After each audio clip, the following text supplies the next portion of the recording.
जय सिया राम सर, सभी को जय सिया राम। ये दोहा 29 में क ख ग तीनों है, तो मैं तीनों को समेटती हूँ। ठीक है। और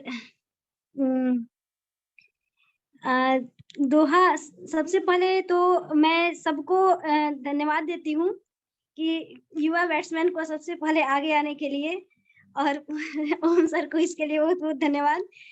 और भगवान राम की कृपा से इतना तो मैं इतनी अच्छी वक्ता तो नहीं हूँ, लेकिन भगवान राम की कृपा से मैं रामचरितमानस को कई बार पढ़ी हूँ। बहुत अच्छा लगता है, इसी गहराई में डूबना बड़ा मुझे बहुत डूब करके अच्छा लगता है। इसके लिए शब्द ही नहीं है।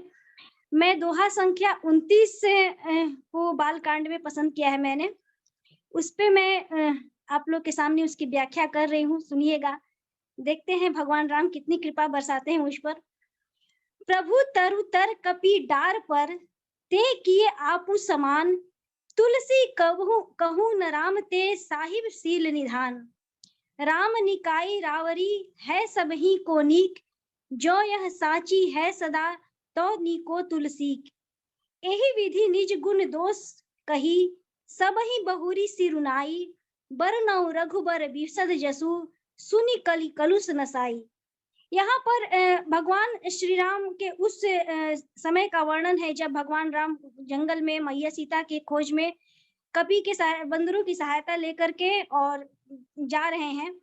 तो उस समय भगवान श्री राम वृक्ष के नीचे हैं और बंदर डाली पर है, और बंदर डाली पर है। इसका अर्थ यह है कि एक साधारण अर्थ यह है कि भगवान राम वृक्ष के नीचे हैं, बंदर पेड़ की शाखाओं पर कूदने वाले बंदर हैं, और वो दोनों एक समान हो चुके हैं। और ऐसे मतलब कि यहाँ पर भगवान राम के शील का वर्णन किया गया है, लेकिन इसका एक गहरा अर्थ यह है, आध्यात्मिक अर्थ यह है कि मनुष्य का जो मन होता है वह एक बंदर की तरह चंचल होता है। और जब वह बंदर की तरह चंचल मन वाला मनुष्य जब अपने आप को भगवान में अर्पित कर देता है, उस परमात्मा को अर्पित कर देता है, तो परमात्मा मनुष्य उस बंदर रूपी चंचल मन को भी अपने आप की गहराई में इतना डुबा लेता है कि वह परमात्मा के समान ही हो जाता है। तो भगवान श्री राम वृक्ष के नीचे हैं और बंदर डाली पर हैं। ये तो भगवान श्री राम की महिमा है, उनका शील है, उनका बड़प्पन है कि उन्होंने बंदरों को भी अपने समान बना लिया है। ये उनके उच्च स्तरीय स्वभाव का द्योतक है, उनके नेतृत्व क्षमता का भी यह परिचायक है।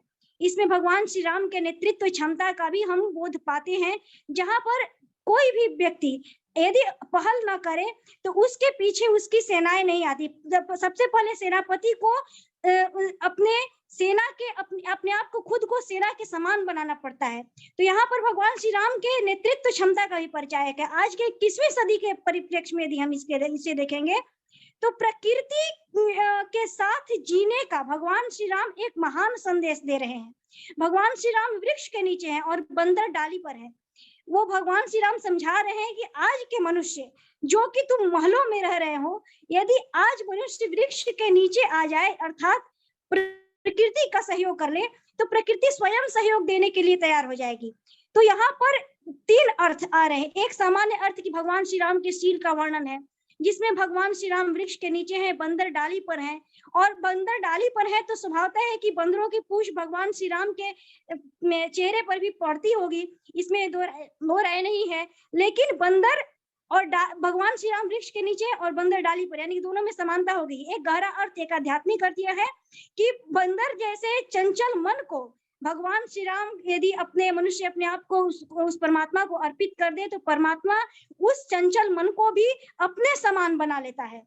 और एक आज के अर्थ में अर्थ है कि मनुष्य यदि प्रकृति का सहयोग ले, खुद वृक्ष के नीचे चले जाए, तो प्रकृति उसको गलबाहियां दे करके अपने आप में मतलब कि साथ कर लेती है, जिससे एक बड़ा ही सुरम्य वातावरण तैयार हो जाता है। तो इसका 3 अर्थ हम स्पष्ट देख पा रहे हैं कि इसके 3 अर्थ स्पष्ट हैं, सामान्य अर्थ, आध्यात्मिक अर्थ और आज के परिप्रेक्ष्य में अर्थ। तो इसके अलावा में जाएंगे तो इसके नीचे भी ये देखा जाएंगे, इसके नीचे वाले दोहे में, कि भगवान श्री राम अपनी अच्छाई से सभी का भला करते हैं। यानी कि एक तो प्रभु श्री राम के अर्थ में आएगा कि वो अपनी अच्छाई से सभी का भला करते हैं, यानी कि वो स्वभावतः ही अच्छे स्वभाव के हैं। दूसरा बात ये है कि आज के समय में यदि हम देखें, आज के समय भी मनुष्य यदि अच्छाई को अपना ले, अपनी अच्छाई से सभी का भला करने लगे, तो आज का भी जीवन बड़ा सुरम्य हो सकता है, बहुत सुंदर हो सकता है। जिस ऊहापोह में हम सब जी रहे हैं, उसके तरफ भी यहाँ पे इशारा है कि भगवान राम यदि अच्छाई से सभी का भला कर सकते हैं, तो हमारे अंदर भी वह गुण है कि हम अपनी अच्छाई से सभी का भला कर सकते हैं। एक और नीचे बात आती है कि इस प्रकार अपने गुण दोषों को कहकर और फिर सबको सिर नवाकर मैं श्री राम जी के निर्मल यश का वर्णन करता हूँ, जिसके सुनने से कलयुग के पाप नष्ट हो जाते हैं। यहाँ पर तुलसीदास जी की भी एक महान विशेषता झलकती है। वो केवल अपने गुणों को ही नहीं कहते, वो अपने दोषों को भी कहते हैं। और यही आज के मनुष्य की सबसे बड़ी कमी है। आज का मनुष्य सिर्फ अपने गुणों को सुनना चाहता है, कहना चाहता है और दोषों को बिसरा देना चाहता है। तुलसीदास जी अपने गुण और दोष दोनों को कहते हैं। आत्म मंथन की गहराई में जाकर के, अपनी अंतरात्मा की गहराई में जाकर के जो अपना चिंतन करते हैं तुलसीदास, तो अपने गुणों को भी परखते हैं, अपने दोषों को भी परखते हैं।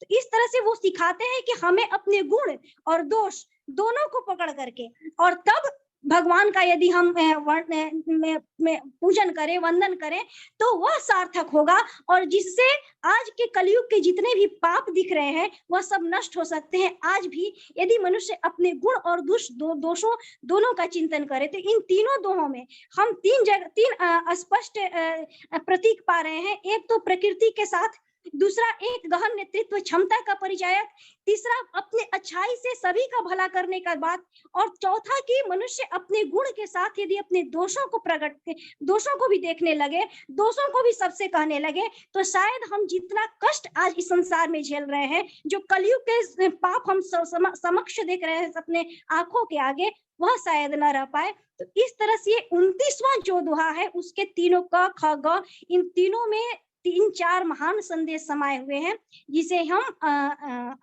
पढ़ते हुए पाते हैं। तो ये हमने छोटी सी व्याख्या की है। आप लोगों को व्याख्या जैसी भी लगी हो, इतना ही काफी है।